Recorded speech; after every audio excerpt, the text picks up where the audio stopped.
Hello and welcome to Maths with Mike. In this video we're going to take a look at how to convert a recurring decimal into a fraction. Every recurring decimal can be converted to a fraction and we just need to work out how to do it, and there's a very simple method that I'm going to show you. So a recurring decimal is any decimal that repeats itself and continues forever. For example, common ones that we know would be 0.3333, and that will go on forever, and the way we would represent that is 0.3 with a dot over the top of that 3. And that represents it going on forever. Most people will know that 0.3 recurring is equal to 1/3. A nice easy fraction, but the decimal form goes on forever. Another one would be 0.494949, and that will continue forever. And in this case we'd represent it with 0.49. And there's two ways of representing it. We could either put a dot above the 4 and above the 9 to show that it's the 4 and the 9 that repeat, or you can put a line across like that. Some people prefer that way. Both methods are fine, it doesn't matter. If you've got more than 2 digits, let's say you've got 0.68368363 and so on, well that will just become 0.683, and because the 6, 8 and the 3 recur, we put a dot above the 6 and a dot above the 3. Or you can put a line across all of them. Makes no difference, two ways of representing the same thing. So the question is, how do we convert that into a fraction? So let's have a look. The method is quite straightforward really. Let's take a look at that earlier one. We had 0.49 recurring, okay? Now, in maths we often use letters or algebra to help us work things out, and that's exactly what we're going to do. That recurring decimal we're going to call x. X equals 0.49 recurring. Remembering that it means it's not just 0.49, it goes on forever.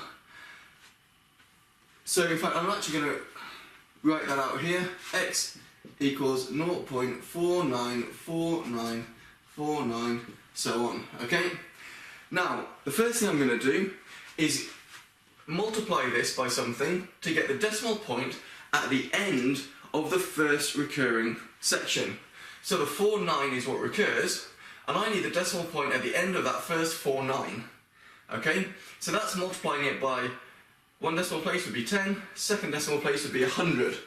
So multiplying by 100 would give us 100x equals 49.4949, and so on. Okay?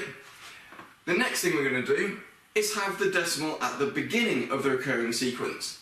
So the beginning of the recurring sequence is at the beginning of the 49, which is where it is at the beginning, so we can just keep that the same. X equals 0.494949. Okay? So that's how it is. The next thing we're going to do is subtract one line from the other. So 100x, take away x. If you've got 100 x's, you take away one x, that leaves you with 99x. And then on this side, 49 point this long recurring sequence, take away 0 point the long recurring sequence. Well, that would mean all of that recurring sequence cancels out, giving us 49 take away 0, or just 49. Now we've got nice whole numbers here, we can just do a simple rearranging to get x equals 49 over 99. And that's your fraction. And this method works every single time for every single recurring decimal. So if we take the other example that we had earlier, which was 0.6836836683, and that goes on forever. Okay, make that our x. Again, we need the decimal point at the end of the recurring sequence. Well, the recurring sequence is 683. At the end of it, we're multiplying by 10, 100, 1000.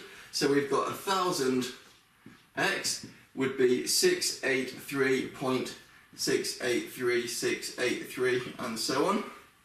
Okay, at the beginning of the recurring sequence would be just there, so that's just 1x is 0.683683 forever, and then you do the subtraction. This line take away this line, 1000x take away 1x gives you 999x, and on this side the recurring sequence cancels out, leaving you with 683 minus 0, or just 683. And then from there, you've got nice whole numbers, quick rearrange, x equals 683 divided by 999. If it can simplify, you can do that. They're not always possible. I'm not sure this one is possible. I'm not going to try and figure it all out in my head. And there's your answer. And it's all very easy. Here we've just had it where you've got the decimal point followed straight after by the recurring sequence. But that's not always the case. And if we look at another example, let's say we've got a recurring decimal that's 0.0383838, and so on. So here we've got a little bit before the recurring sequence, but the method is the same. This becomes our x value, and the recurring sequence is the 3 and the 8. Now, to show that as a decimal, you'd represent it as 0.038 with the 2 dots above the 3 and the 8, because the 0 doesn't repeat, just the 3 and the 8. Or alternatively, putting that line across makes no difference. So it's the 3 and the 8 that's the recurring sequence. So the first step is to get the decimal point to the end of that recurring sequence, so multiplying by 10, 100, 1000. So we've got 1000x would be 38.383838, and so on. And then the next step to get the decimal point to the beginning of the recurring sequence, which would be here, multiplying by 10. So 10x would be 0.383838, and so on. Now we've got this, we do the subtraction again. 1000x take away 10x, well 1000 take away 10 is 990x, and here again the recurring sequence will cancel itself out, giving us 38 take away 0, or just 38. And that will give us x equal 38 over 990. And that can be simplified at both factors of 2, so we can say that x equals half of 38 is 19 over 990 halved, 495. And there you go. There is your fraction. And that method works every single time, no matter what you do. We'll look at one more example, and then we'll move on. So it doesn't matter how complicated our recurring decimal gets, the method is still the same.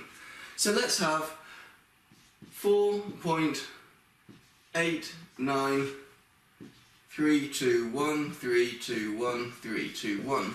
Okay, nice and complicated.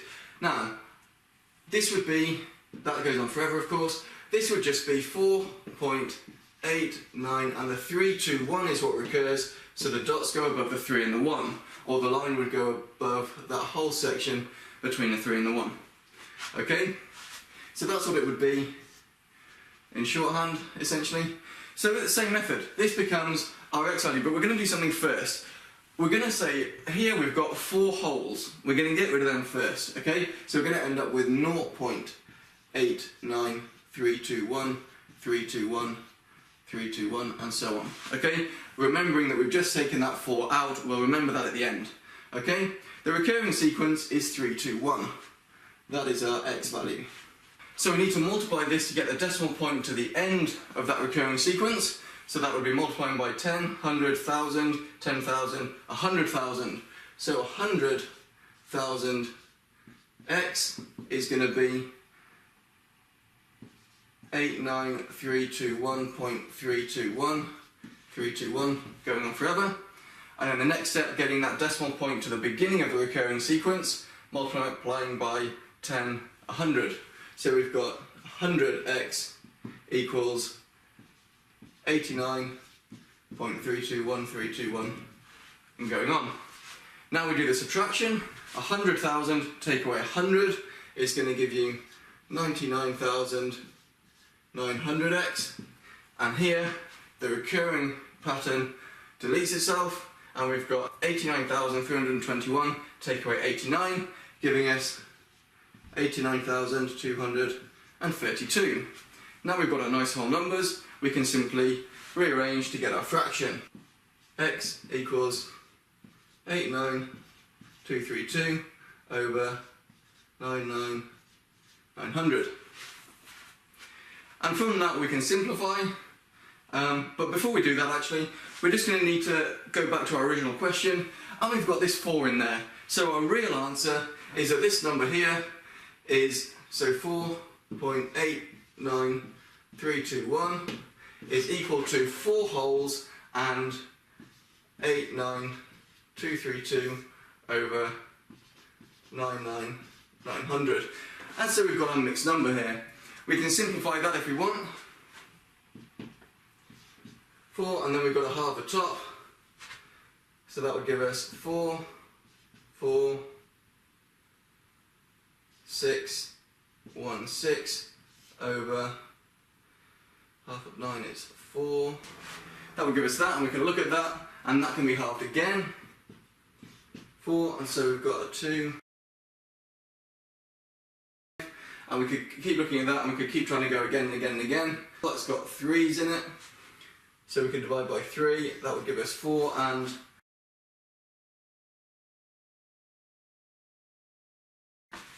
so I don't think we can go any further than that. That is our answer. Now, if you're a pupil at school and you're doing this in the exam, most of the time they don't ask you to simplify, especially if it's a non-calculator exam. They just want you to leave it as this, and that's fine. If they do want you to simplify, check the question. If it says in its simplest form, then you'll need to work through down to here. Alternatively, if it's a calculator paper, then you could just type that in and see what it gives you, but they'll want you to show some working, in which case you'll need to show all of this. And your final answer, you can just type in this fraction into your calculator and it should automatically simplify it for you. Different ways of doing it. So this method works all the time for any recurring decimal. Any recurring decimal can always be converted to a fraction. You do get decimals that don't recur. The square root of 2, for example, is a decimal that goes on forever, but it does not recur. It's different all the way down. The number pi as well is different all the way through, so that doesn't repeat. And so you can estimate it with a fraction, but it's never exact. But any decimal that recurs can always be converted to a fraction, and this method works every single time. Here are 20 questions on recurring decimals to fractions for you to practice with. As usual, they start fairly easy and they'll get harder towards the end. For each question, show the working like I've explained in the video, and you'll always get the right answer. Remember, of course, to take away that whole number before you do any of the working. Be very careful where the dots are for the recurring numbers. Make sure you know exactly which ones. If a number is before that first dot, then that number does not repeat. It just happens that once. It's only the numbers between those dots, and including the numbers with those dots on, those are the only numbers that repeat. As usual, I've used red for the question numbers and blue for the questions themselves. Give them a go. The answers will be in my next video.